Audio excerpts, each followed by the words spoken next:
Hello, everybody. Welcome to Planet FPL, the world where everything revolves around Fantasy Premier League. My name is Suj. My name is James. What did I say to you before we started recording? It's going to be no fun in this? No, it's just all going to be fun. Oh, okay. Only fun. Okay. Is there anything left but fun and laughter and joy, James? Well, I don't know. Why don't you tell everybody? I think there's very few people that have had a worse weekend than me.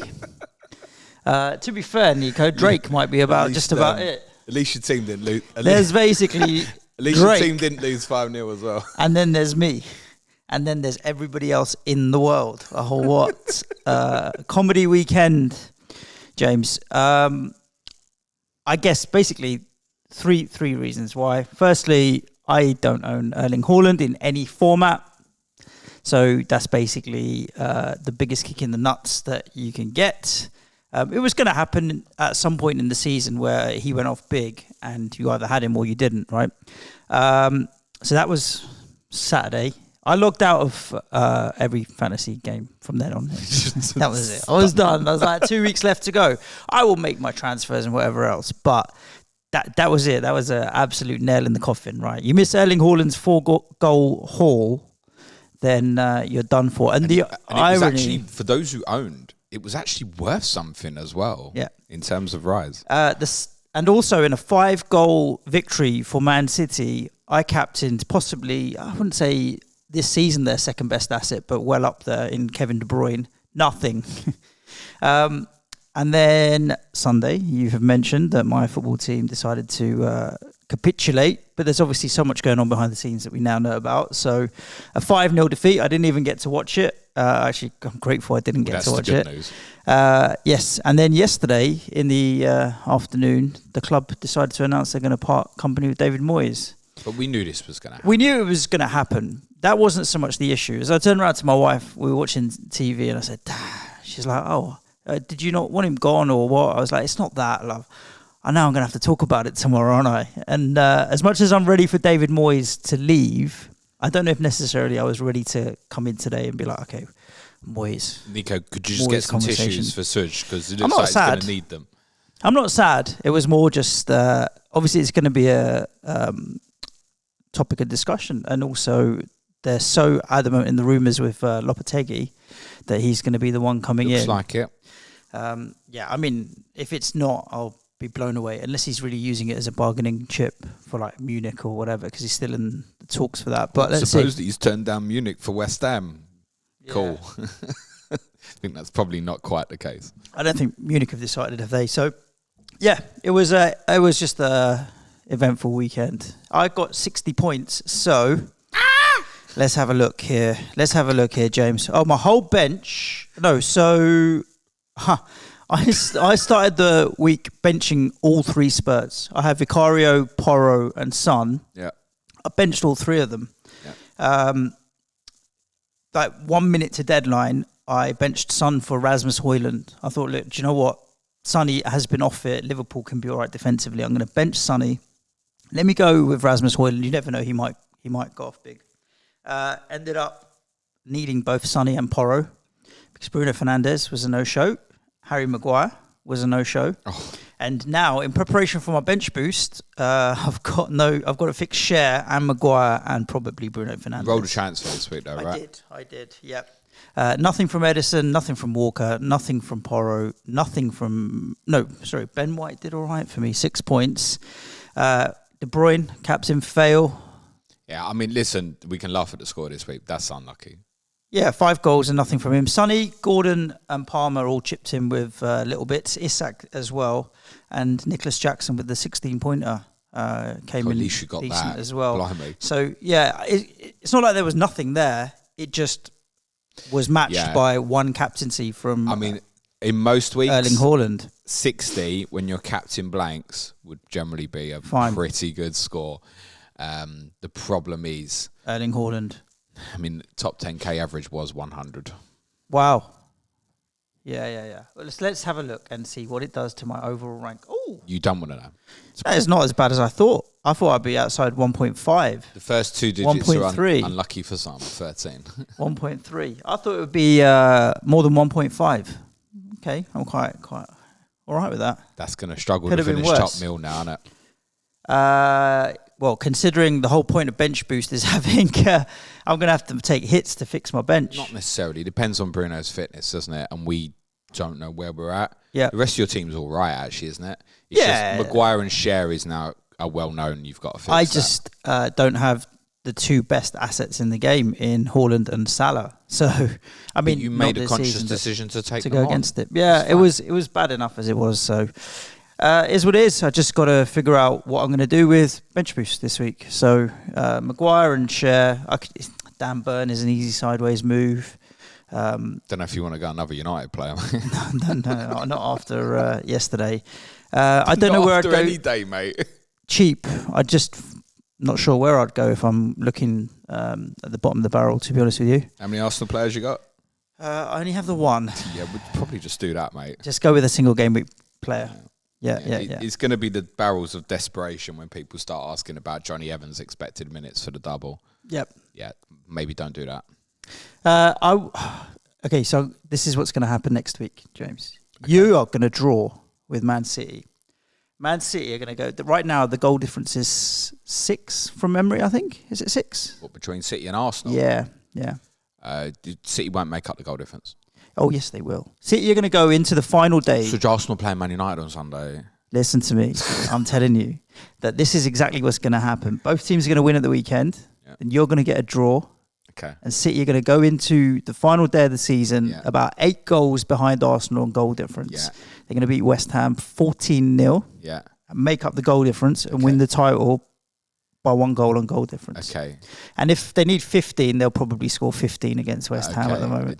It's not going to come down to goal. If it comes down to goal difference, Arsenal will win it. End of story. If it comes down to goal difference, I think City could probably beat us 20 if they needed to. They won't. This is how bad life is as a West Ham fan. Okay, I'm sorry, babe.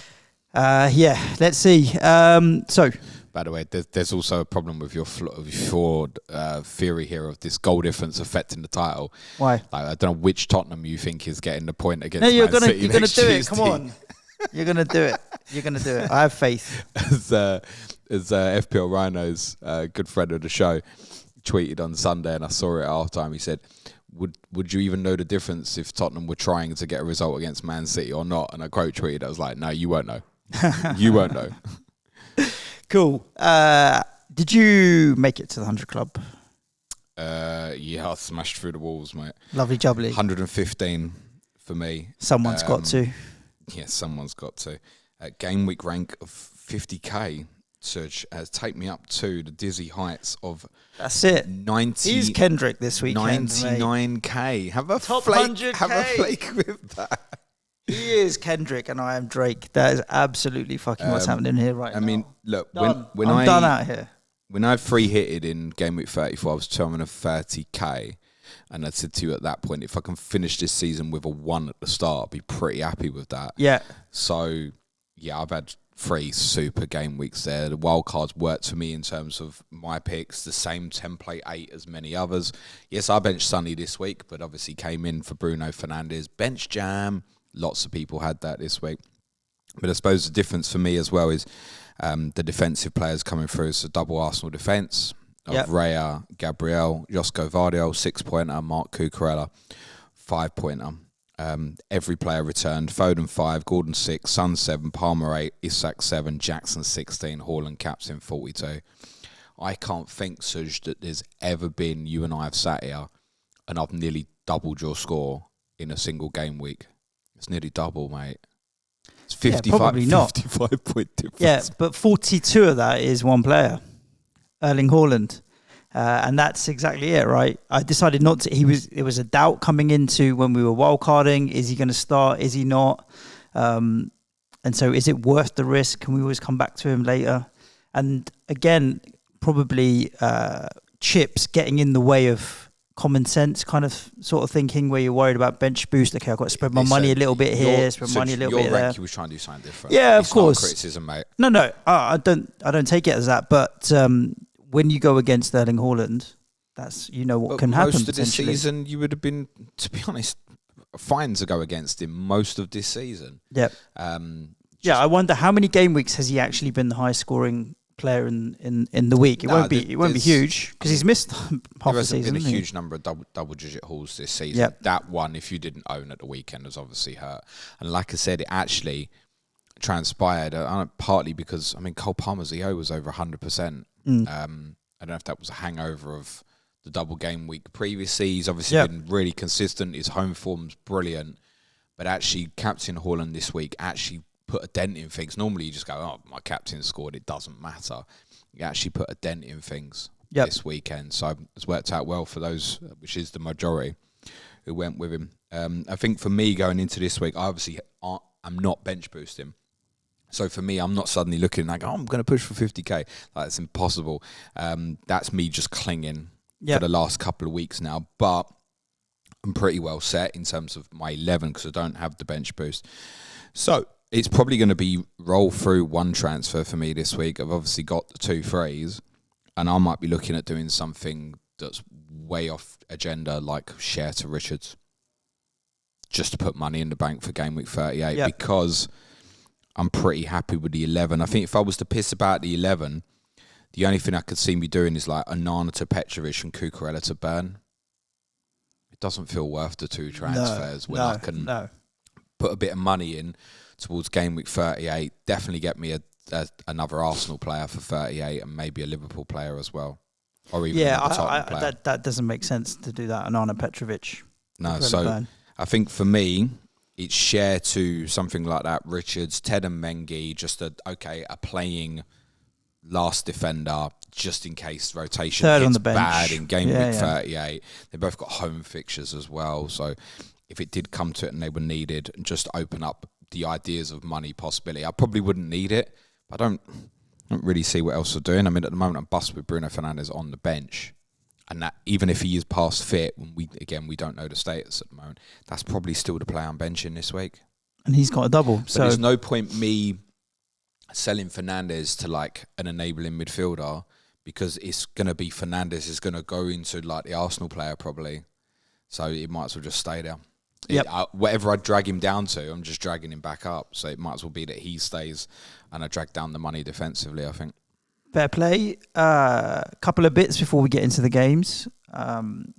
Liverpool, how was your day trip? All right, yeah.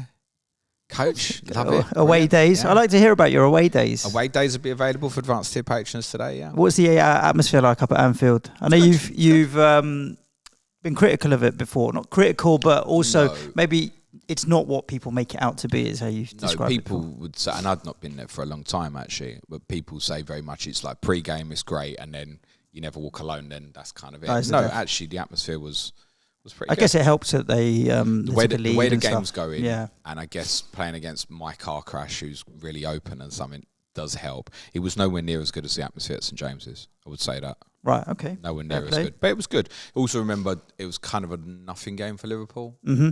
So, but yeah, it was decent atmosphere. Nice. And we have a new addition to the Premier League for next season. Yes. It was nearly there, confirmed. I actually met up with a bunch of my friends from uni who I hadn't seen for a little while. And one of them is a Ipswich Town fan, just on rank. So we watched the game in the background, I would say, more than anything else. But Ipswich joining the Premier League. Yeah, along with obviously Leicester did it last week. Yeah, we've already got the fan view with Aaron. I had a good listen to that. It was enjoyable. And there'll be something coming up it won't be this week, unfortunately, because the schedule was too tight with a 4-day week. But yeah, something very soon with our new Ipswich correspondent, FPL Chat. Indeed. Joining me for a chat. That's a remarkable to jump. It's two back-to-back promotions, isn't it? It's unbelievable. There's teams who've done it before. Yep. But I think to do it with the strength of the 3 teams that got relegated from the Premier League last year and others in there like West Brom, Norwich, etc., still got their parachute payments and stuff. Like, that is an unbelievable achievement. Yep. Congrats to them. It's going to be a competitive playoffs as well. They will unfortunately find it mad difficult to stay up. Yeah, I mean, my friend Michael I spoke to, his view was, look, let's come, have some fun, take those parachute payments and run. And that was it. Well, literally with no expectation, keep the money. A lot of people know, obviously, from Forest point deduction, part of that was their FFP was adjusted to because of time in the championship. Yeah, Whips, which is from League One, isn't it? So yeah, that's very true. They're not going to be able to come up and go wild. And we already know Leicester are in trouble coming up. But they'll play some good stuff. Yeah. be enjoyable. But well done to all our Ipswich Town fans. It's only an hour on a train from Stratford. Okay, fair play. Lovely. Ready to go to Portman Road. Some of these shitholes up in the north that I can never get to. All I can say is, I wish I could do Katie's voice, but can't you watch it on TV? Oh yeah. Is it not on a telly? To be fair, and you can't even blame her. But you know what? She's, because we've been so shit recently. She's not even doing it. She wouldn't. You should have watched it on the TV. She's not even digging me out there. And she's like, "You're right." I'm like, "Yeah, I'm fine." Yeah. Okay, good. Look, getting smashed. We'll talk about it. Getting smashed at Liverpool is not a disgrace. No, it can happen. Most people do. Good. Let's go through some of the games, James, and what is kind of sort of relevant with the double game week coming up. There's not too many teams that people will be targeting other than those. And then we get on to game week 38. Friday night, Luton 1, Everton 1. Well, you can still very much keep Everton in mind, Suj. Yep. That's not home to Sheffield United this weekend. It's not the worst solution to your problem. I would much rather, I think, people went and bought Jared Branthwaite than Johnny Evans, for example, this week. Yep. Genuinely. So that's an option for you. And he's returned here. Yep. An assist for penalty, which... Okay, he's been held. Yeah, I don't think there's much doubt about that. He's been wrestled to the ground, James. You got to credit Brentford as well, though, because actually there's not enough to make him go down. Probably not, but he drags it down. Well, no, he has to. Yeah, he has to get do the that attention. to get the decision. Yeah, I get so that. I'm not being critical of him. He has to do it. Yeah. It's 100% a penalty. We've seen it so many times. That's the frustration that people have. It's like it happens every game, multiple times a game, and doesn't get called. And this time it did, though. Yeah, I was a bit disappointed in Luton, actually. The game had spells, particularly in the first half, of it flip. It really did flip-flop. It felt like 10 minutes of Luton, 10 minutes of Everton, 10 minutes of Luton, 10 minutes of Everton. That's how the first half felt. Everton really didn't play well in the second half, and Luton, for me, really didn't throw enough at it to really put the pressure on Everton, and I think it was there for the taking. And then it came inevitably in like injury time with a couple of efforts off the line and stuff. But I felt it should have come a bit earlier for them. I don't know if they certainly realised the importance of what was going on. I suppose they were caught in a place of couldn't lose, but then it became, at the end of the day, they're putting the goalkeeper up for a corner at 1-1. Yep. So they obviously were desperate. I was a bit disappointed in them, actually. And I think it's worth saying that the Moyes news is not, I don't think, good news for them at the weekend, because I think you would have got, I don't want to say mutiny, but you would have got a very low-key atmosphere at West Ham at the weekend where people would have gone unhappy, whereas it's like, okay, fine. It's just going to be a happy send-off, and we all shake hands and everybody live happily ever after. No one's going to be angry or get out of a club or whatever. No. It's just, okay, thank you very much. Go, and hopefully it ends in a nice home win. That's not helpful for Luton at the weekend either. I don't suppose you'll be looking at any Luton assets. There was certainly benefit by Adebayo being back. Gives them certainly an extra layer of threat up front. I thought Tahith Chong played really well. Everton, you can still look at in terms of solutions here. Pickford, Branthwaite, Tarkowski. I mean, at the moment, the money doesn't matter, does it? No. If you've got share, and do I go Tarkowski or Branthwaite? It's probably more about which ones you want, and just check that you're not cutting yourself off the value for game week 38. Obviously, if you're not sure, then just go for Branthwaite on the safe side. But I don't mind you going Tarkowski if people want to. It's honestly, Suj, they've got the best home fixture this weekend. They've kept 4 consecutive clean sheets at home. Yep. 4 home clean sheets. Listen, as we've said several times, Sheffield United have scoring goals. They scored again recently. At the weekend. And they may well do it at the weekend, but that's as likely as anyone. Yeah, I do agree with you. This weekend. And don't overlook that necessarily for I must get the double. It's like, which Tottenham defender? Okay, listen, Tottenham's first fixture and double's good. There won't be a clean sheet in the second one. That's a certainty, right? So when you lay it down, or even look at Manchester United, like I said about the Johnny Evans, right? Everton over Sheffield United, or Manchester United against Arsenal and Newcastle. I think Everton are more likely to keep a clean sheet this week than Manchester United. Yeah, I think so too. Luton now 3 points behind Forest. So it's effective. Forest win one game, it's over now. Yeah, I would say so. But also, look, Luton play first. So if Luton do beat West Ham, go same level on points, and then Forest are playing in the 5:30 against Chelsea. Yeah, so they're banging form, Chelsea. So then it will come down to the last day of the season. Both have got winnable games. Luton have got Fulham. Forest have got Burnley. Burnley 4 points adrift. Yeah, so it's 3 points. Burnley to have got a Luton gap and 4 now. to Burnley. Yeah. Well, Burnley have got to win both their games, haven't they? Yeah. I think if Luton lose to West Ham, they'll be done. I can't see them. Burnley have got to win them. both to have a chance, and Luton realistically have got to get 4 points minimum, and that would be Forest losing twice, wouldn't it? So Luton have probably got to win twice as well. Yep. Yeah, I can't see Forest going down at this stage, really. Yeah, I don't know if you could trust Burnley and Luton to win both their games. No. Irrespective of what Forest do. But and this game against Everton's a classic example where Luton needed to get the job done. Talking of teams, you mentioned Everton that have a great single game week fixture. Segue, Arsenal, because they're playing Manchester United. Arsenal 3, Bournemouth 0. Business as usual. Yeah, I didn't watch the game because it's not good for my sanity. I won't be watching the game at Old Trafford on Sunday, although I got a better excuse Sunday because I'll be at the Women's Cup final at Wembley. Wanting Manchester United to lose, and then immediately afterwards wanting Manchester United's men's team to actually get a result.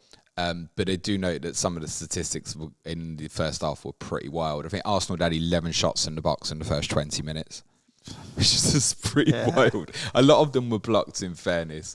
But yeah, there was a disparity between the two teams, which is understandable. So, Bournemouth can have a moan about the disallowed goal or the penalty. I don't think either of those two situations have impacted the result massively. 25 shots in total. In 5 big chances, and they missed 4 of them, Arsenal. Yeah. In the case of the penalty, 3.38 you're never going to XG. get that overturned because there is contact. So that's simple as. And on the rare one, Dominic Solanke quite clearly is not trying to play the ball. So I know there's others go, well, what if my goalkeeper don't get protection? There is a little bit of inconsistency in it at the moment. But yeah, Solanke's just edging him out the way, isn't it? Yep. Whereas Raya's just got eyes on the ball. It was a similar one in the Palace United game last night as well. It's a foul as far as I'm concerned. Bournemouth had a great season.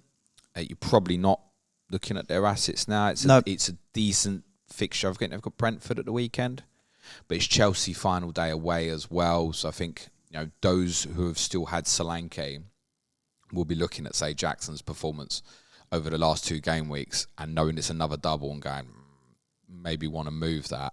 So that'll be considered. Those who've been holding Zubani or Senasai, if they still have that, it's not terrible this week. Like, there's worse things you can do.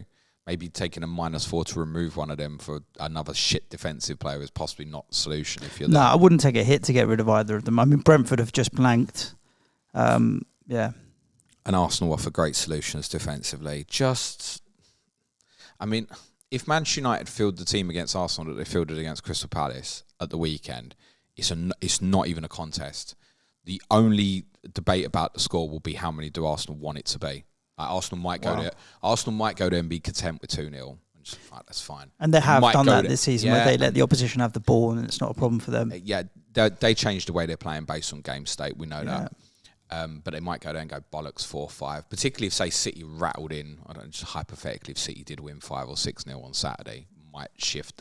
Just in case, maybe open the gap a little. So I can't see Arsenal having any problems. The only thing that's going to change that for Manchester United on Sunday is if suddenly they've got a load of players back available. Suddenly you're putting like defensive players, Martinez, and stuff, Shaw, Fernandes back in that team. It's going to be a little bit different. But what are Arsenal going to do looking at Casemiro and Evans, please?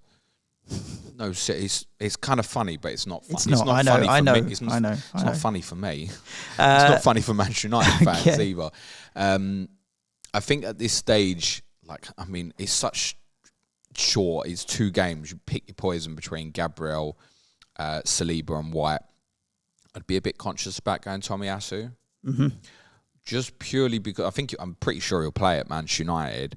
But if there was a situation whereby the title didn't look like it was winnable on the final day, or even if it was won, you might find that they'll play Timber in game week 38, for example, to give him some minutes. He played for the under-21s in the end. Yeah, he was very close to the squad at the weekend. So I wouldn't go Tomiyasu. Raya it's fine. The only thing I would say with Raya, again, if there was a circumstance where it's done for whatever reason, could they play Ramsdale as a bit of a send-off final day? You've got to start questioning these things a little bit outside the box. Well, could they do that?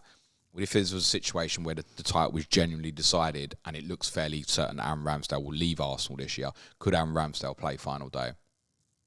Yeah, that's a possibility, for example. Yeah, I can see that.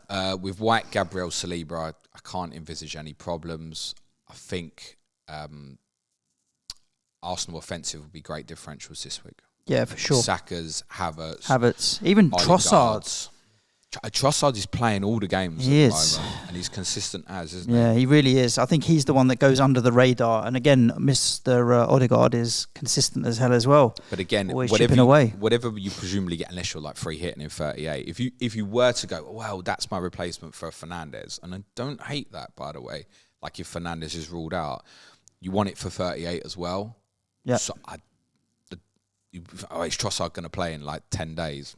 If you've got the money, Saka's always the safe bet. And we've seen again, because of the penalties, that's another tick in the box for him, and he's got one here at the weekend. So, yeah, but any which one, whatever one you pick, it's going to be the other one that gets the points. Yeah. I think one or the other. Saka's ended up with the bigger return this weekend, but that easily could have been the other way round by the looks of things.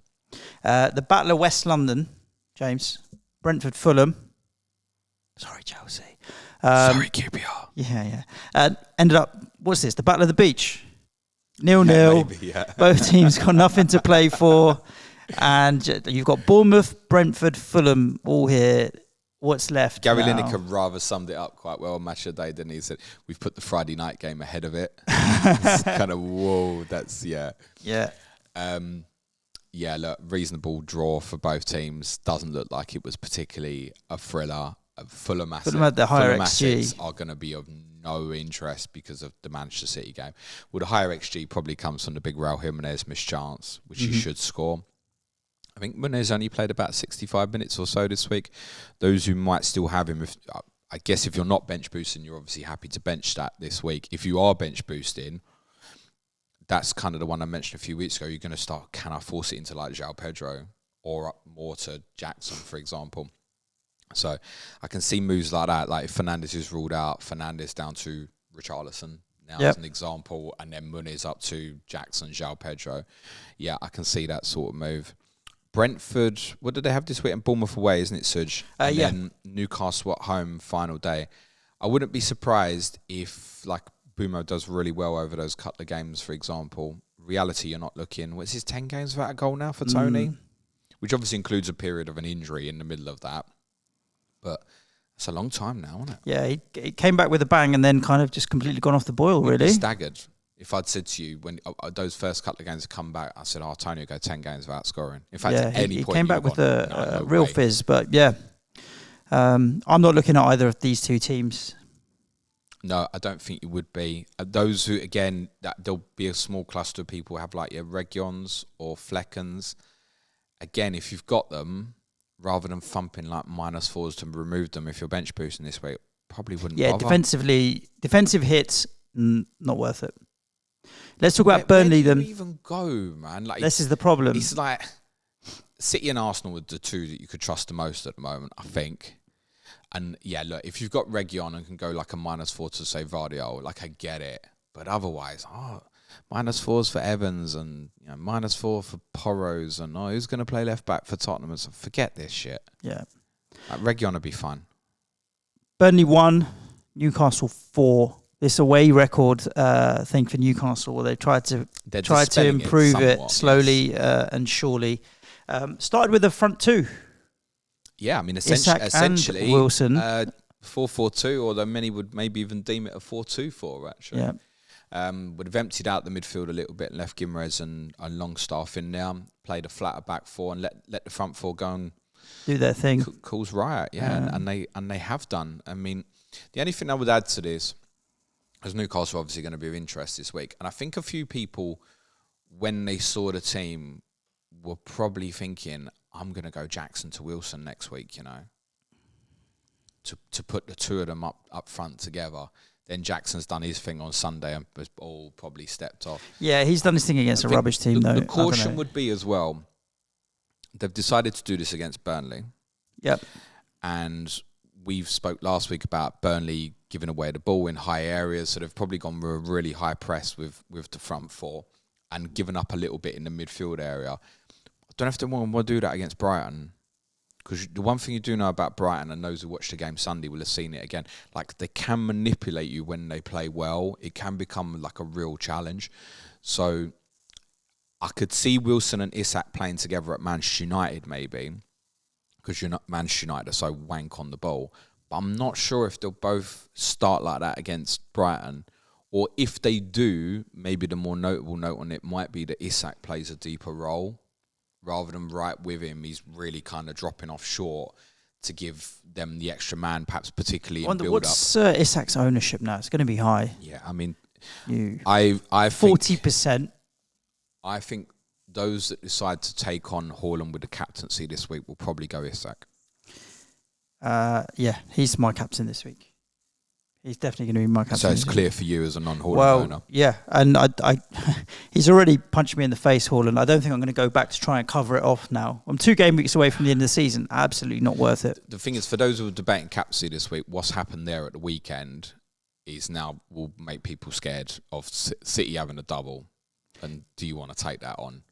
Like, if people want to do it, do it. You know what the risk is. It's the same as those who took it on last week, right? I've got 2 attacking Newcastle in Isak and Gordon, like you. And also we've both got Share. Would you rather then, in this situation, add another attacking Newcastle rather than defensive? Because there are options potentially. You've talked about Wilson there. If you were getting rid of Share, you wouldn't go sideways to a Dan Burn or what have you. Would you rather then try and find a way to squeeze in another attacker? I think... You know, I spoke about that one. We say Fernandes down and then Muniz up. Could you consider Wilson if you're only on 2 Newcastle? Yes. All I'd say on it is don't expect the minutes. Like, it might just drop back down to 2 substitute appearances. But that said, he's shown very, very often that he can return from that situation. But at the moment, you'd have to look at it and think there's no reason why Nicholas Jackson wouldn't play twice for Chelsea and they're in good form. Why do you need to... Like I said, like those who saw it, because it went through my head on Saturday. Oh, I wonder if you could flip this Jackson to Wilson. That could be quite cute. It's not really a need, is there? No. And I think if you're buying one now, it would be Jackson for 37. Good fixture 38 as well. So yes, you would rather have, but that goes for most of the teams with the double Suj. You'd rather have the extra offensive player than the defensive player. Yeah. Than the defensive. Harvey Barnes, you can't go near at the moment. Gordon and Isak is absolutely reasonable and is in the majority of teams. You're not going to go Murphy. Guimaraes, ironically, would be kind of a good one for a double game week. You're not going to go down that maybe. route. So if you want a third, it's defensive. Kieran Trippier, we think, might be back for this Brighton game. But unless Eddie Howe specifically says on Friday, and let's be honest, it's Eddie Howe, so he's not, Kieran Trippier is going to start tomorrow, I don't think you can take that risk. I don't think. No. Joel Linton, come on. Fruity? It's the same thing. It's fruity. One good benefit for Newcastle, and it's the same, this is worth mentioning, for Newcastle and Chelsea, and for Brighton as well, obviously they've got 4-day spacing. So it's Saturday, Wednesday, Sunday. Whereas Tottenham and the 2 Manchester clubs don't have that spacing for 37 in quite the same way. It's 3-day turnaround. So the spacing largely for the teams is pretty good. It's okay for Newcastle, but is Joel Linton going to come back and give you the minutes you want in a double? Yeah, possibly not. No, I just think there's 2 clear standout players there in Isak and Gordon. So really, it's just the decision of the third if you want. And people do want that. So I look at Onana this week and think, if I knew he was going to play in goal for Newcastle, I'd have it. But we're in limbo now with Pope. Yep. So he's back. He's available.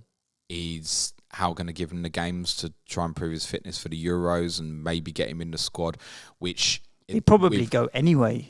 No, I don't think he would have. So? But the fact Sam Johnson got injured, it's available, yeah. I think he probably would have. You know what, Gareth likes to pick the games? Or does Dubravka, because he hasn't done a huge amount wrong recently, does he stay in?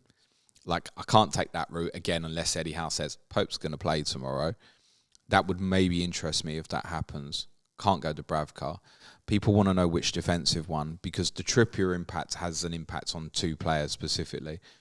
So Livramento and Lewis Hall obviously played as the fullbacks at the weekend. Now Livramento we know can play both sides, but a Trippier return wouldn't necessarily mean that Livramento goes to left back and Lewis Hall didn't play. It might be that Lewis Hall would stay in the team. I think he's done okay recently. So I wouldn't want to go with either of them. So by default, just go for Dan Burn. Is my take. Emil Kraft will probably keep playing at centre-back, but don't do that would be my advice. Just go for Burn. Those fullbacks at Newcastle, I don't think are huge offensive threats anyway. Just go with Burn. I think there's a small group of people, Suj, who can't get there financially and want to know which one of Livramento or Hall. If I had to, I'd probably gamble Livramento, but I wouldn't be keen on going either. No. I mean, I would almost rather... what price is Branthwaite now? Would he be affordable? 4-5-ish, I think. So or even Richards, like you're saying. Just do something like that. You're not going to want to buy Richards this week. No. Just trying to think, who's the cheapest possible... I mean, what price is Ashley Young? Is he worth it? That's a barrel scrape, Suj. It is, but I'm just thinking, I mean, if he's going to play for Everton and they've got an all right fixture and you've got no money... I think he's similar price to Branthwaite. Oh, then you wouldn't bother. I thought if he was down closer to 4 million. No. Burnley, unfortunately, you're obviously not going to look at. They said earlier they've got to win at Tottenham now on Saturday, which means... Plays into your hands. Well, they would have had a lot of the ball anyway, but... It could be fun. Let me just leave it at that. It could be fun. They are not incapable of beating my team, let me tell you that. 2 teams also that I don't have any interest in, I don't think you will either. Sheffield United and Nottingham Forest. 3-1 away win for Forest. They'll be happy with that. Yeah, absolutely. Particularly when in the first half, Suj, they really could have been behind, because Sheffield United had some good chances and again showed that there's a little bit about them offensively now. They've 2.27 XG. Yeah. Archer and Brereton Diaz have a nice little relationship up front. I think the system is allowing Gustavo Harmer to get closer to them. They've been better for having the young boy Oliver Arblaster in the team, who's holding it together. He was actually captain at Old Trafford the other week, despite only just coming into the team. But as soon as they find themselves behind... House of cards. I mean, we sat here 2 weeks ago, Suj, and was like, well, will they get to 100 goals conceded? Done it. We were like, well, 2 a game. Yeah, they probably will. Right, well, there's 2 to go, and they've already hit it, haven't they? Yeah. So minus 65 goal difference now. And there is a circumstance here as well. Although it's unlikely, there is a circumstance where Tottenham might be going for goals against them on the final day as well, which means Sheffield United will probably beat us like 8-5. Is that the most goals conceded in a 38-game season? Yeah. Wow. The first, as far as I'm aware, it's the first team to do it in a 38-game season. Swindon Town was a 42-game season back in 93, 94. Yeah. They've already broken the record. It was 97. Yeah. There we go. Yeah. So I've got no interest in either of the teams. You? No. The only thing with Forest is... last day of the season, if they have to beat Burnley... You'd back them to do that, wouldn't you? Particularly if Burnley are down. There is a scenario where Forest will need the points and Burnley might be gone. That is a. There's also a scenario where Burnley can beat Forest to stay up. Yes. Yes. So it could work either way. There is. I think Awoniyi's close to fitness, and those who have been on Wood, and I've seen a few. Are you on Chris Wood? No. I've seen him knocking about in a few teams. He's obviously not got anything for you at the weekend. I don't think you've gotten an assist. He didn't. No, it was... Hudson-Odoi's obviously got a couple of goals. He's actually returned better, I think, than he did in any season for Chelsea, now I want to say. Scored a couple of really good goals. He always kind of felt a bit all-action. Plenty of non-following through at the end, basically.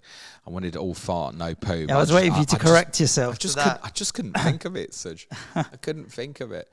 That's flip-flopped where, Elanga was of a real interest a few weeks ago. And we now weren't you'd talking definitely about be Hudson-Odoi, wouldn't it? I mean, his second goal beautifully sums up Sheffield United in the sense he has a chance a few minutes earlier that's an exact replica and he hits the post and then they let him do exactly the same thing again and this time he wraps it into the corner.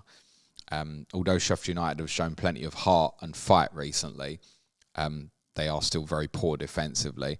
Yes, there is the offensive element if you're interested in Everton players this week. I think for Forest, because of Chelsea's form, I don't really see you buying this week. But if you want to make a transfer, say like for me, Suj, who's saying, right, downgrade share to something that I might use in 38, could I like Murillo or something? But I'd look at what I've got and I think, you ain't starting for me, so what's the point? I might as well just come right down all and the way open down. up as much money for me just in case I need it. So, no, I can't see me being interested. If I was to be interested in Forest final day, then I think it's more like something like Wild, like Hudson-Odoi. Yeah. Cool. Let's talk about Man City 5, Wolverhampton Wanderers 1. Thank you, Man City, for letting in that consolation goal, as they always do, because I didn't have any defensive. So I don't mind that. Okay, well, if you go on just go Gvardiol, don't matter too much, boss, at the moment. He's really delivering the goods at the moment, isn't he? Yeah, I've been saying to people, it's a regular theme again on my deadline stream at the weekend. It's like, which City defender do I buy? It's like, well, what do you want, right? You want to get a City player in, and you probably do want it to play every week for you from now till the end of the season. You want the guaranteed minutes, you buy Kyle Walker. There's nothing wrong with that if that's what matters to you most. If you want to chase the guy that's most likely to get you the haul, get Josko Gvardiol. His heat map is crazy. I'm looking at it in front of me now. He's left midfield / left wing. He's left wing, basically. Yeah. But this is what I'd said to you after Walker had the haul at Brighton. You need to consider that as a one-off, as a specific for Brighton. Bless you, Suj. And that this guy, and the thing of that is as well, like it means, Foden's off the left. Right, well, Foden's not off the left. Foden's moving from the left to go and play at the 10. More central, look at Foden's positioning, even though he started on the left, it's all central, mate. It's not a problem. So you're allowing him to get into the areas he wants. And it also still allows Kevin De Bruyne and Phil Foden to both play in the same team. So I think, largely, this will continue for Gvardiol. And I imagine it will probably continue at the back for the likes of Aki and Akanji as well. Like those who've got Ruben Diaz are in a real horrible dilemma here. I think flip it to Gvardiol if you can. Yeah, if I owned Ruben Diaz, I wouldn't be keeping him. But then why? He could just come back in, though, really couldn't he? That much ownership. He could just come back in. There'll definitely be a pool of people who've got him, Suj. Definitely. I'm gonna have a look now. I want to see his ownership because it's just never really appealed. It'll be low overall, Suj. It'll be like 4 or 5% or something like that. It'll be low. And it will be for a lot of the City guys individually. There's a bit of a split amongst them, right?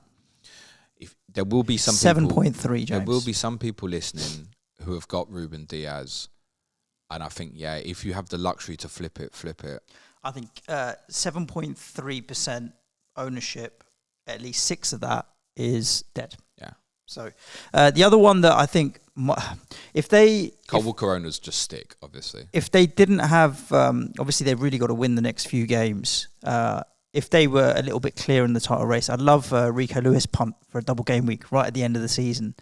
But I just don't see him getting the minutes. Rico Lewis might come back around in game week 38 if the title is done. Over. Yeah, he feels to me like a really good cheap end of season punt, but not while they've got something still to play for. I think how they played on Saturday will be close to their team for the rest of the season, with Kovacic playing alongside Rodri. Yep. And by the way, if some reason you are sitting on only 2 City and, I can't get to De Bruyne, I don't want any of the defensive guys, or perhaps you've got defence you don't want to move, you'll do worse than buy Rodri. He's had a great season. Rodri will return in the double. Yeah, he's had a great season.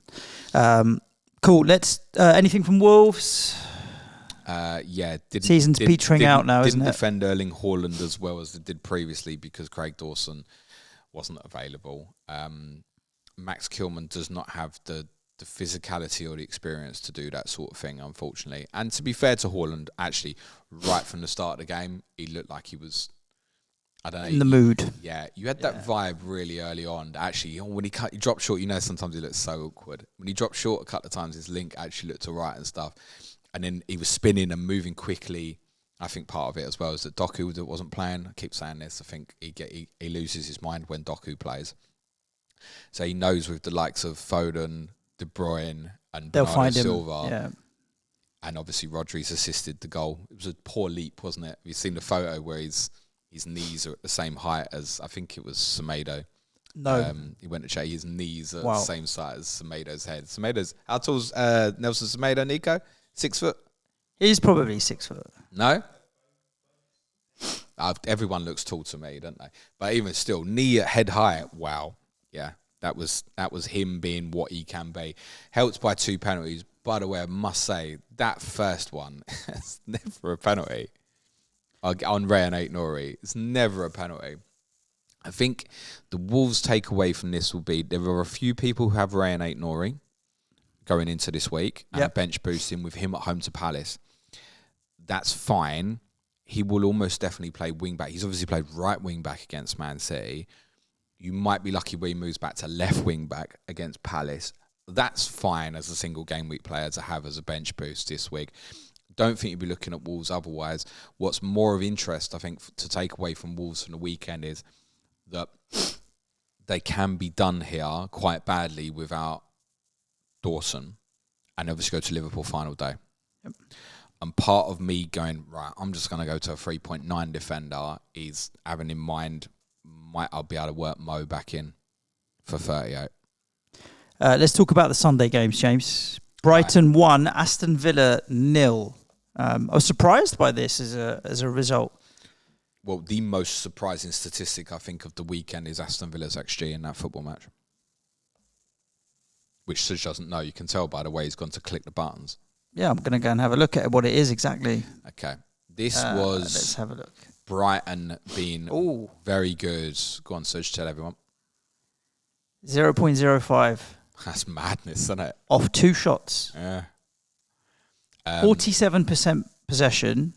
Now, 0 big chances created. Therefore, obviously, 0 big chances scored. Whereas the opposition 6. Watched the first half of this on the coach heading up to Anfield. I didn't see the rest of it. But I think on what I saw, I didn't watch a great game of football. I watched 2 sides that I think were very conscious of the counter-punching ability of the other. Brighton were shading the ball, as I think you would imagine that they would, shoving very much into a back 3 in system with Webster back in the team. Veltman pushing up from the right-hand side, allowing Buonanotte to go central and Adingra holding the touchline on the left. You might get more of that in forthcoming games. Disappointing result for Villa off the back of obviously the disappointing result against Olympiacos on the Thursday night. Brighton, assets for the double. So João Pedro might offer a pathway. We've said this for those who are struggling for money and have a Chris Wood or a Muniz that they want to move on. Perfectly understandable. I think if you've got Mateta, just stick with it, by the way. Would probably be my case. It's just the form's good enough at the moment. Yeah. Pascal Gross would be great for the double, but I don't think most people need to make that sort of change. But for people selling Bruno Fernandes, could they do worse than Pascal Gross in the double? Yeah, they can definitely do worse. There's a couple defensively, Suj, who it might have just fallen into place at the right time. One, they've obviously been in bad form, but they've defended so well here, and it's not that Villa don't have good attacking players, right? We should maybe take note of that. Someone like Igor Julio. What price is he? He's 4.3. Okay. Does maintain a little bit of a threat from set plays. Might suddenly be an interesting one. That said, it's Newcastle away and Chelsea at home, and the 2 teams are in very good form, and it doesn't look great. But if Brighton have got themselves in a position where they feel better confidence-wise after that game, and the team, I feel like it might stick a little bit more. Like with Van Heck's injury, I'd be surprised if Julio doesn't play these remaining games. So that might be one that offers a solution. But you've got to remember, if you're going in for that, like, would I take a minus? Oh, I've got Maguire injured, Cher injured. Take a -4 for Igor Julio. I don't know, man. No, for me, I've got 2 threes. Maguire's 4.3. I need a 4.3. That's a better solution than, say, Johnny Evans. Yeah. I just think you've got more chance of getting something from that. And that's probably the way I'd go. If Johnny Evans is going to get a 20-pointer in this double game week now. He's had that much airtime. I hope Johnny Evans gets a hat-trick against Arsenal. Like, seriously. But he's more chance he gets... He ain't going to do that. It's more chance he gets an own goal and a red card than actually does anything in the double. Seriously. He's going to be chasing them. You see the tackle on Mateo last night. No, honestly, don't go there.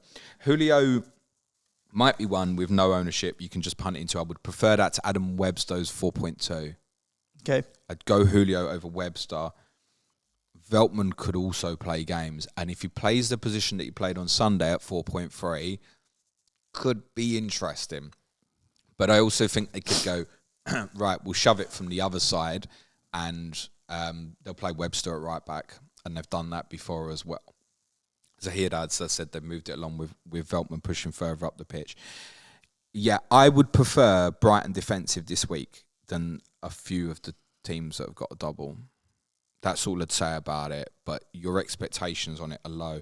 If I had to gamble one of them cheap ones, I'd go Igor Julio. Dunk will definitely play, and at this stage, the money's irrelevant.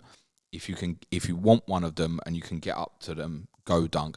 Plus, he is a definitive threat from set plays. We know that. So Lewis Dunk is not a terrible one to get this week. I would rather get Dunk at 5.2 than Evans at 4.0 if you can afford it. Okay. I just know people are going to look at Johnny Evans because he's literally the only Manchester United central defender left at the moment. Yeah, go elsewhere. What's your thoughts on Villa? Obviously, they're pretty much done for fourth, we know. But Liverpool this week, right? So is it worth... Here's the thing, and this is why Villa fans and Villa fans, I've been telling you for weeks, you'll finish fourth, and you will. But think of it like this, Suj. Here's a scenario now. So Tottenham got Burnley at home on Saturday. Right? Tottenham could beat Burnley, right? Yes. Okay. Then the gap is 4 points, 2 games left to play for both. Is it inconceivable that Liverpool would win at Villa on Monday?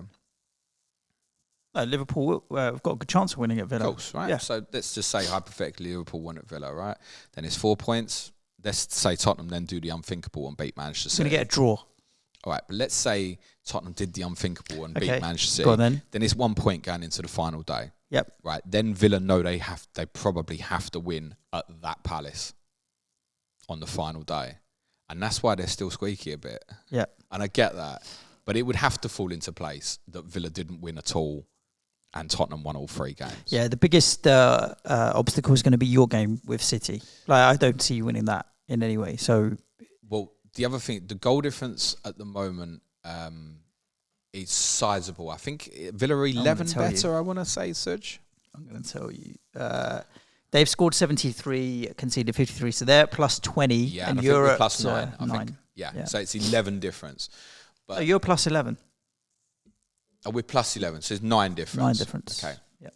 Okay. In the unlikely world that Tottenham won by 5 on Saturday and then Villa lost by a couple to Liverpool, and then if it's going into goal difference potentially on the final day of Tottenham lost with City, this is what I said. There is a circumstance here where Tottenham could end up going for goals on the final day. I don't think it will come to it. Cause I'd still probably fancy Villa to get something against Liverpool on Monday night, actually. And in any case, as I've told you, we won't get anything against Man City next Tuesday. But it does mean that there is a circumstance where Villa will still have something to play for in 38. And I think those who've got Watkins, I mean, what do you do if you've got Watkins this week and you're bench boosting? If you've got like Haaland, Isak, Watkins, do you throw Watkins to Jackson? I would. I think you probably do, don't you? I would. Yeah. I think it's going to be a low-scoring game with Liverpool. I also think that's reasonable to bench boost with Ollie Watkins. He's been one of the most consistent players all season, but I think I would make the move to Jackson. Yeah, I think, and if you've got anything defensive, that's probably moving on. We think Emi Martinez might be back for the game Thursday night, and so too might Yuri Tielemans as well. And they'll be better off for that, obviously. Yep. Chelsea 5, West Ham 0. Woof. With a massive XG as well. 4.22 is huge. Despite Jared Bowen hitting the bar 3 times. Yeah, we didn't get even to 1. 0.88 for West Ham. I mean, this is a slapping. when you think of David Moyes managing in-game, he's always in his technical area, isn't he? He spends the majority of his time in his technical area. You take way more notice than I would. Yeah. Like, I know Ange just stands in there the whole game. Yeah. Basically. Moyes generally will. Quite often, he didn't this game. He was chilling. He had his feet up, mate. He was just sitting in the dugout. Clearly knew what the announcement... There's no way that he didn't know going into this game the announcement that was coming. And we spoke about this on Patreon last week, that this would happen. So and not the result. I mean, the Moyes announcement being confirmed this week. The amount of noise in the media in the back end of last week as well, I almost feel for him, because it's like someone talking about your job whilst you're still in your job all over YouTube, all over the channels. It can't be easy mentally to be like, hang on a second. Like, you're all running stories about my job whilst I'm in my job, even if he knew that he was on his way out. And the players take notice of it too. It's also out of contract rather than getting sacked. That's true. The questions have been asked. And I think the players will obviously be aware that this was on the cards. So I don't know if they've downed tools. I don't think they're necessarily down tools. But in 2024, if you did the table, would be bottom 3. Is that right? I know it's bad. You've only won 4 games this calendar year, which I think includes... If you did the table for includes 2024, would be bottom 3. Is that right? Can you tell us just out of interest what the bottom of that would look like? I don't know. Oh, you're useless. I just heard the stat of where would they make the table from 2024? You're going to find it. Tell me, Nico, how useless was that? He's brought the stat. Well no, done, but we haven't got the whole stat. No, you don't want the whole table. I just heard it on the radio yesterday, James, when they were talking about West Ham, that if they did the table from 2024, I'm sure would be bottom 3. Okay. Which is why it's a little bit of a sad ending for Moyes, where he's not been able to leave on a high because recent form has been so bad. I think that's our 6th game losing by 5 goals or more for a defensive team. Do you know, I'll tell you what the stat I did hear was the amount of goals you conceded in London derbies this year. It was like 6 to Arsenal, 5 to Chelsea, 5 to Fulham, 5 to Palace. And I was thinking, what about me? None. Not enough. 2 across. Not enough. It's been particularly bad. Yeah, I don't think there's anything to take away from it from a West Ham point of view. Right, who told you that stat? I heard it on the radio. Was that on Talk Shite as usual? Possibly not. Okay. 5 Live. So there you go. Is it wrong? Yeah. So for the calendar year, you'd be 15th. Oh, wow. Okay.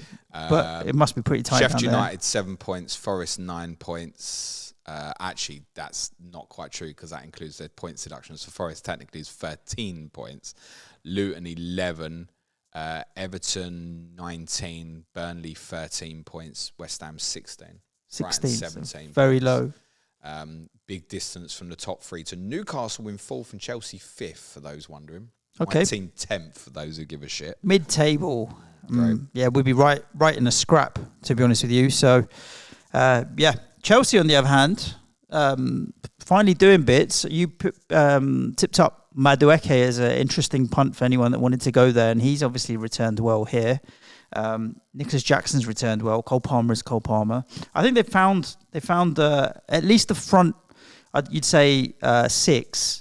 Caicedo alongside Gallagher. Whether or not that'd be the 2 if Enzo Fernandez was fit, but they found the rhythm there, and the 3 in behind Jackson.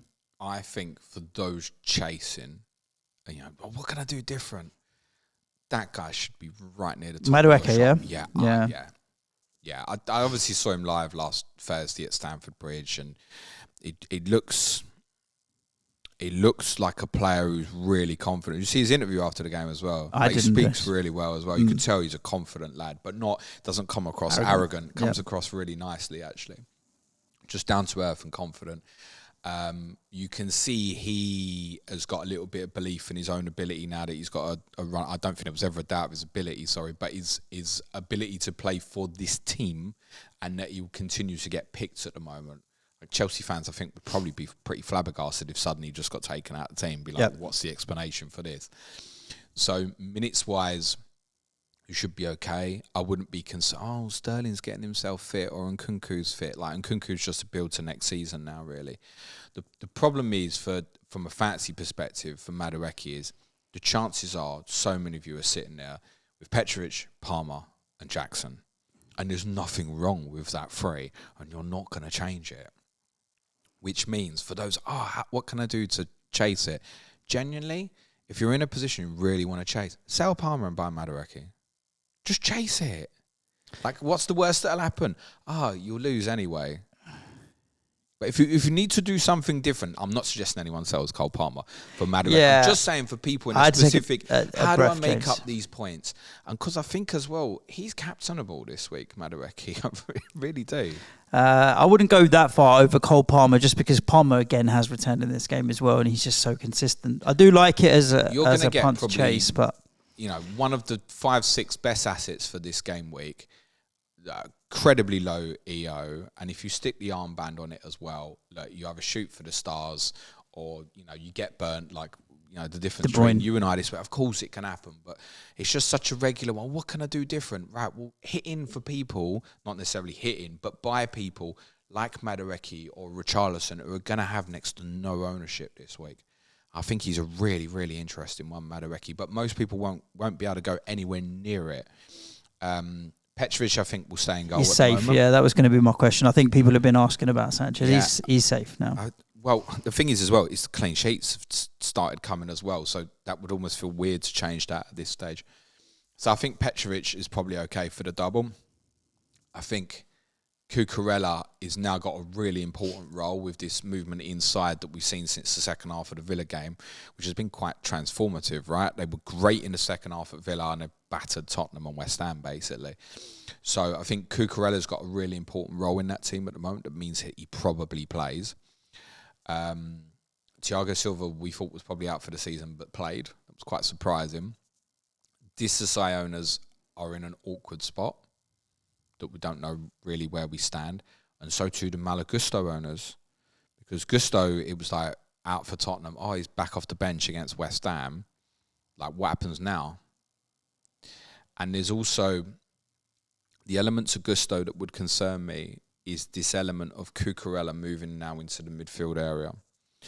Now, under that basis, you're better off having 3 centre-backs in the setup, and even more so with Thiago Silva fit, right? Because I told you I've been protecting him all season. I don't want Silva getting pulled out into right-back or left-back. So under that circumstance, if Cucurella's going to move into midfield, Thiago Silva needs to be the right-sided centre-back, basically, which, as a knock-on, means Badiashile keeps playing as a left-sided centre-back. Then it's probably Chalobah or Disasai, depending on his fitness, as the right-back, rather than Gusto. Yep. To protect him. Because Gusto's not just going to sit there. Why would you restrict that? Or you do it differently and Cucurella sits in, but I don't think Gusto's not going to move into a central midfield position. The summary of what you're saying, though, James, is Petrovic and just avoid the defenders. I don't need that stress in my life, man. I think I wouldn't go near any of them because any of them could drop out at any given time. I would rather Petrovic as my second keeper on a bench boost and that's it. I agree with that, but I think based on what I'm saying now, I think Cucurella and Badiashile are both okay for the double. Okay. Let's talk about Liverpool 4, Tottenham 2, if you're all right too. No, see you later, kids. Goodbye, everyone. At least it wasn't as bad as what my team had to put me through. Gee, I never feel like I've seen this game already a few times this season. Again, though, as much as 4-2, I think the story is like the fact that you were 4-0 down, and at that point... Should have been about 8-0 down. It was done. And you've got a couple of goals back there. Even the Richarlison goal, again, a ball into the centre and someone's on the end of it. It was Werner so often, Johnson so often. It's the only goal we scored. It has been, hasn't it, for quite some time. But ultimately, yeah, Liverpool... It's still, when it's done right, though, like Bissouma plays that pass for Johnson. Yeah. That's why we score it so often, because that's really difficult to stop. And then Richarlison puts himself into an offside position that people can't get back to him. And then, of course, when it's rolled across, he's obviously onside and people can't get back to him. 3.37 XG for Liverpool. And then, obviously, there was a few other chances as well that won't register where Salah kind of fluffed it. And counts as 0 because he doesn't shoot, you know that. Yeah. It's like an XG of like 0.95. Yeah, it should be well up there. So they've clearly had the majority of the chances to win. Yeah, Liverpool fully deserving winners. I think the key facet of the game was Liverpool's ability to obviously win the ball high from us. I think they 9 times in the first half. It was just an absurd number. So you think you're winning the ball in our final third every 5 minutes. That's madness when you think about it. And that's what they did. And it was a strange game, though, because unlike against Chelsea on Thursday, I actually thought we played all right in spells. Like, when we did beat the press, actually what we did in the middle kind of, I don't know if you broke into, okay, the middle third, let's say. What we did in the middle third, actually, even in the first half, I thought was all right.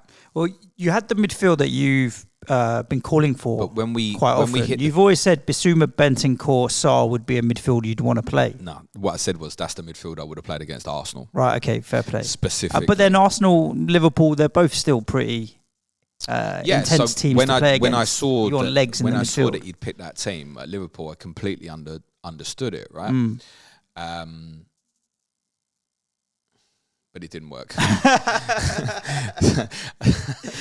It's good. It's really Harvey Elliott, Endo, McAllister, Gakpo, Diaz, Salah. The movement. I mean, Gakpo had a great game, didn't he? His movement, link-up play. Considering he doesn't get consistent minutes, I feel like if you gave him and Darwin Núñez the same minutes over a season, I actually think he could possibly outperform Núñez. Gakpo won't miss the chances that Núñez misses.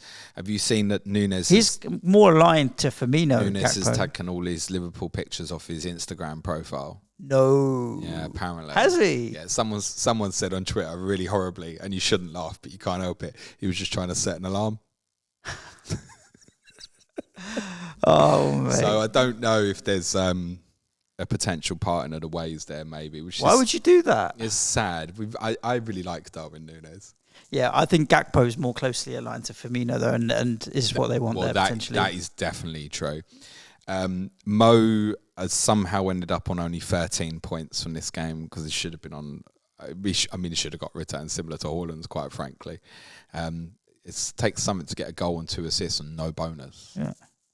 And as said, that chance that he's missed at the end, he probably finishes. If he scores that, then maybe, I don't know, might have hit top bonus. And maybe 20-pointer there. Maybe then it's the same as 21, right?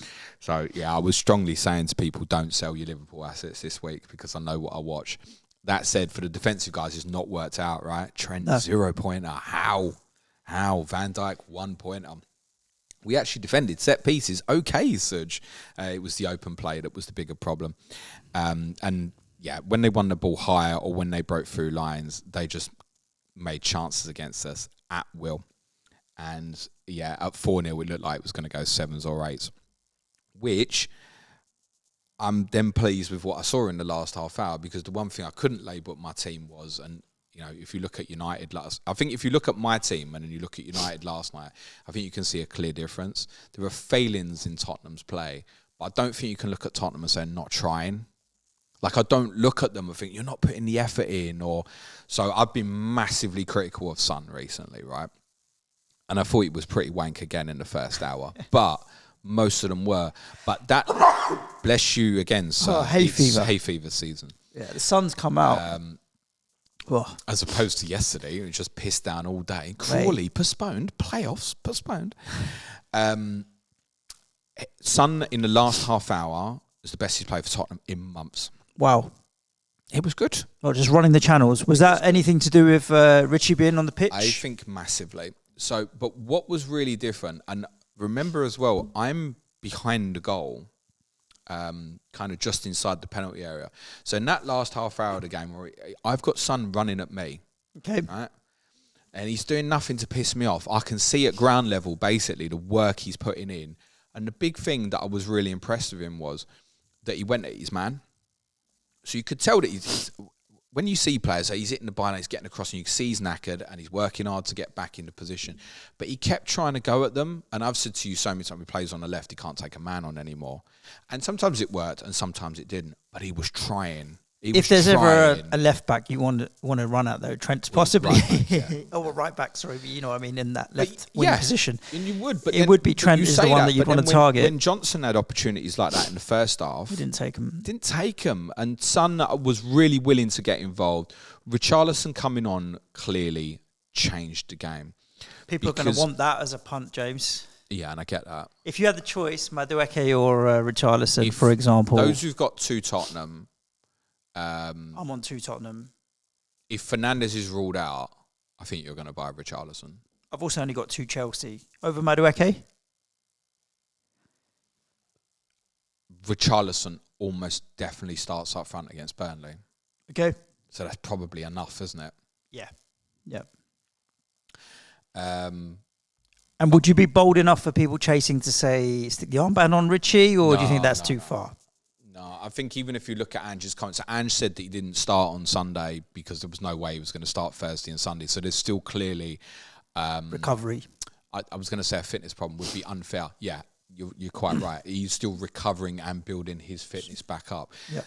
Could he start against Burnley on the Saturday and Manchester City on the Wednesday? Yes, definitely. Spacing's better. And also there is obviously the potential in the Burnley game that it might become easier. It's also worth noting he might come off after an hour against Burnley, right? And he might have blanked at that stage. Yep. And considering how many goals we score late in games, you might be unlucky and miss out. But I think, if Fernandes was to be ruled out for United at the weekend, I think Richarlison would be the popular move for a lot of people. If there's got to be people who've just gone like Porro and Son or Vicario and Son, sitting there waiting for the third Tottenham. I think then, Richarlison would be rather more than Madueke. I just know more people have got free Chelsea already. Yep. So I think Richarlison will be popular. Yes, he'll probably play. What he just changed massively was it opened up the possibility for us to go direct. And it pissed me off all games, Suj, that we didn't. So I don't know why this is. And I don't know if it's Richarlison pulling people into deeper areas or I'm not sure. But suddenly, after Richarlison came on, Porro and Bissouma started playing diagonal balls over longer distance. So, rather than, okay, I'm going to play it into left and then we're going to build and we're going to carry down that side, just dissecting, going ping, right, Son, one-on-one. Richarlison over the top, one-on-one. And the first hour, we never did it. Right. And that annoyed me because put it over Liverpool. Yeah. You might get some you can still play good football and go direct occasionally, right? That said, there's idiots behind me on the Anfield Road end. Tottenham got caught out. I get it, playing out from the back. People, knock it long. Yeah, but there's a time and a place. There's no point knocking it up for Son when he's got fucking Van Dijk standing behind him, right? You know what's coming. And then when you get yourself a little bit of possession, can you pull wider and get Johnson one-on-one with Trent in the first half? And like I said, when it did come, it was playing through them, and then Johnson didn't really take the opportunities. So, mixed emotions because you're fearing another humiliation. But all through the game, even when they were getting battered, I'm not looking at them going, you're not trying. There's flaws in what's happening at the moment, and Ange is partly responsible for that. But I'm absolutely sure that Ange will get it right in the longer term. I can see principles of things that I still like about this team. The best three Tottenham for the double will be Son, Richarlison, and by default Porro, because you don't want a lot of defensive from others, and there is still the possibility of something offensive there. And the one goal we did score this season was against Burnley in the FA Cup. So, but if you were free hitting this week now, I think Richarlison would go in. I think. What about Erik ten Hag? Is he going to get it right? I mean, there's talk that he's still going to stay. I know Man United fans will be fuming with the result from yesterday, but when you're looking at your back two of Casemiro and Johnny Evans, you're looking at Wan-Bissaka as left back instead of right back, which is his regular position. Eriksen, I mean, he's been a great footballer, but his best days are behind us. Anthony, I don't think I'd want any of them playing in my team. Would you want any of them in your team? In those positions? Manchester United are one of the few teams that if my team played at the moment would absolutely destroy. You would? Yeah, we'd smash them to pieces. I just look at it if we played them tomorrow, we'd smash them to pieces. I don't know who from that team. Kobe Mino, yeah, for sure. Dallow's pretty decent as well. Garnacho's got potential. Højlund. Mount and played all season. I look at that team and I'm like, are you surprised looking at that team that they've just been beaten by Palace? I didn't expect it to be that big a victory. Okay, but Elise, Eze, Mateta, they probably all get into that Man United team. Would the team that played last night, that I don't want to be that I told you so, but you and I have sat here. How many times last week we go, Palace would destroy them last week? I don't know if we was destroyed. Literally we said they would win. Yeah, no surprise. But I don't know if we would destroy. 4-0 I'm surprised by. I thought 2-0 or something like that. More. But doesn't that even speak volumes anyway? You're like, I think Palace will beat United by a couple. Yeah, it does. And then, look, obviously, the situation got worse for United over the weekend to lose Maguire, whatever you think of him, and obviously Fernandes. And yes, you have to put the mitigating in there that to not have the availability of Martinez, Varane, Maguire, and Lindelof. Yep. Let's be fair here. Any team that was missing their 4 centre-backs is going to have a big problem. Yep. A massive problem. A lot of clubs don't even have 4 centre-backs, right? So there definitely is a mitigating under that circumstance. That said, it's still not mitigating to get done like that because they never looked like scoring in the game. And they got beat 4-0 and they could have easily got beat by more. Embarrassing. That's the, it's not, Tottenham this or Tottenham. I'm just telling you, I can see things in Tottenham where I say, okay, that's not working, but I see this is and this is. United, I just don't see anything. Don't see anything that works with that team. That team that played last night, if it had to play every week, would be in a battle for relegation. Do you think that it's a player problem or a manager problem? Both. Because I think for my club, for example, it's definitely a manager problem now. Because I still think the players there could, if they had the right coaching and the right tactical instructions, could do something. Here, I'm not sure. Because I feel like it's a player problem more than a manager. If I had to pick one or the other, I'd almost say a player problem more than a manager problem. Because it's happens with too many managers now to just be the managerial problem. And that's why there will be a case that you have to credit United fans for this, or you could say maybe you should open your eyes a bit more, depending on how you feel about it. But all them managers who've gone, whether it's Solskjaer, Mourinho, Van Gaal, Moyes, someone else I'm missing in there maybe. To my understanding, United fans in the stadium have never called for any of these people to go. And to my understanding, have not called for Ten Hag to go either. So they've actually been very supportive of the process. There's probably a long influence on Sir Alex Ferguson, etc. on that. But they've stayed with, and I certainly understand the element of Manchester United support that will say changing the manager doesn't just solve things. No, I agree that there needs to be an overhaul. But you've also got people who are coming in and changing the football operations. That's quite clear.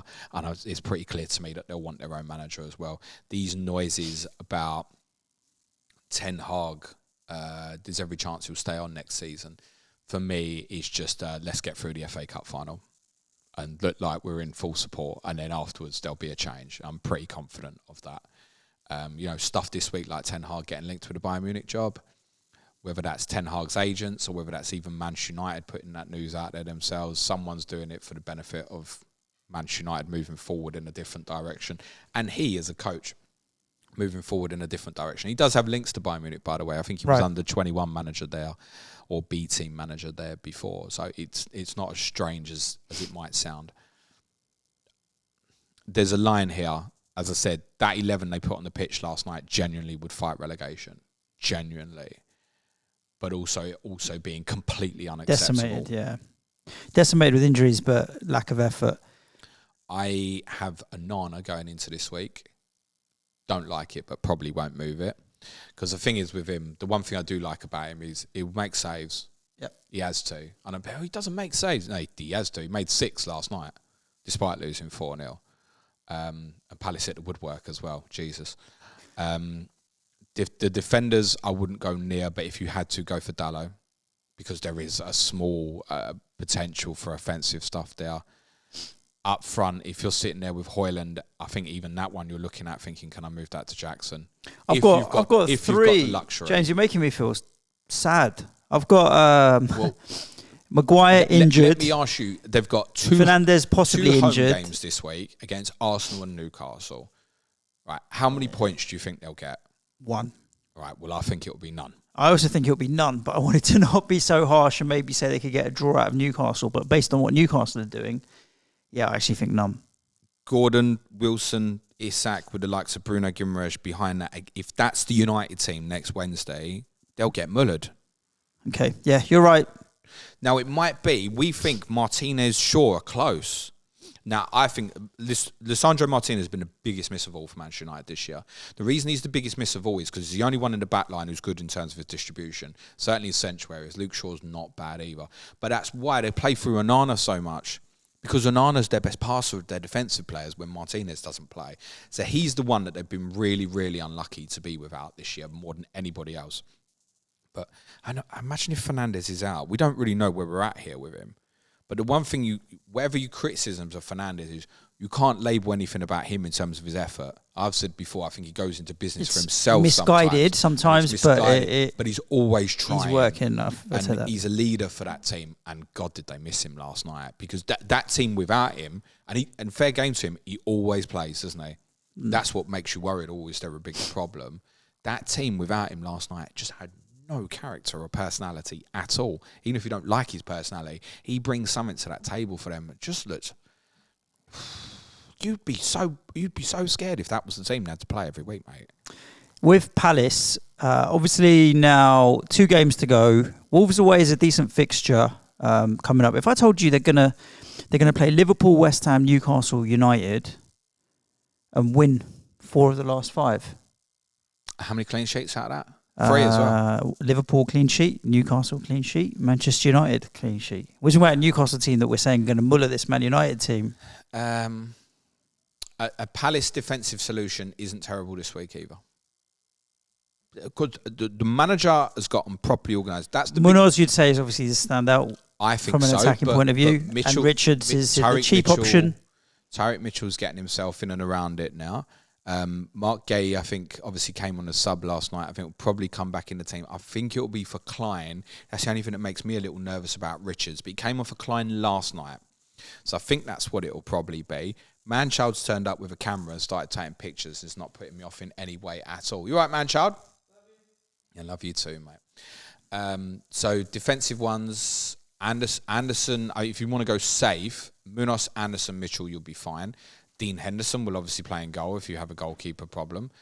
And if you want to go with Eze, Elise or Mateta moving forward, it's absolutely fine. The 2 in midfield, Wharton, it's best to see Will Hughes playing a really long time last night as well.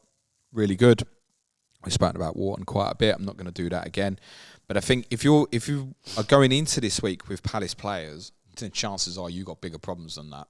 Yep. And I think they're perfectly fine for this Wolves game. People aren't realistically probably aren't going to go and buy, but if you've got hold, it's not necessarily hold. You don't need to sell, but you don't need force to sell. It. Definitely not for hits anyway. I wouldn't be surprised if they do quite well against Villa final day as well, on the expectation that I think Villa will have 4th done by that point. Yeah, agreed. Cool. That's a wrap of all of the games, James, that we've had. Busy week ahead of content. Must congratulate them, by the way, because as much as that's obviously United being shit last night, they're really good. That's the number one reason why I thought they'd do well against them. So I spoke about it last Monday. The structure, manager have them way better organised than the opponent. Way better organised. Good manager, good team. I hope for them that Eze and Elise stay. Yeah.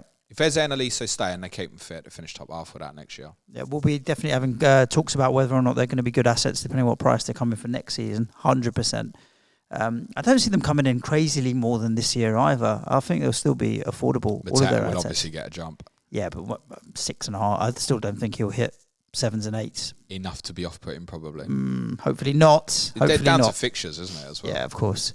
Cool. So tell us, James, what content we got this week for people to look forward to as we Sky Fantasy tomorrow.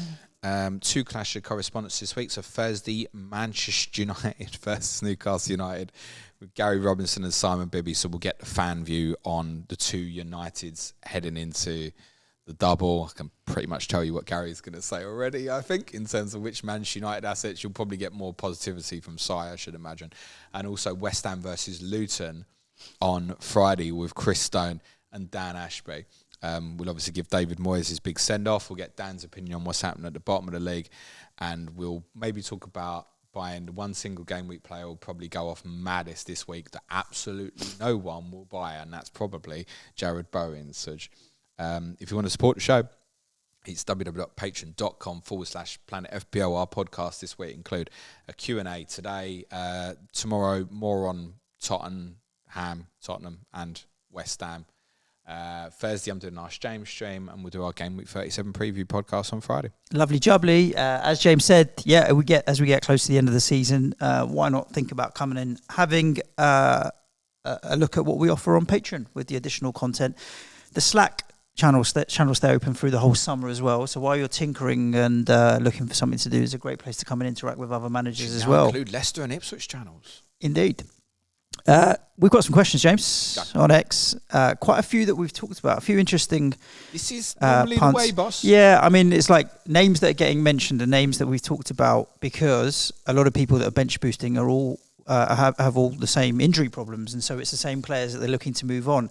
For example, Richarlison gets quite a few mentions in place for Bruno, for example.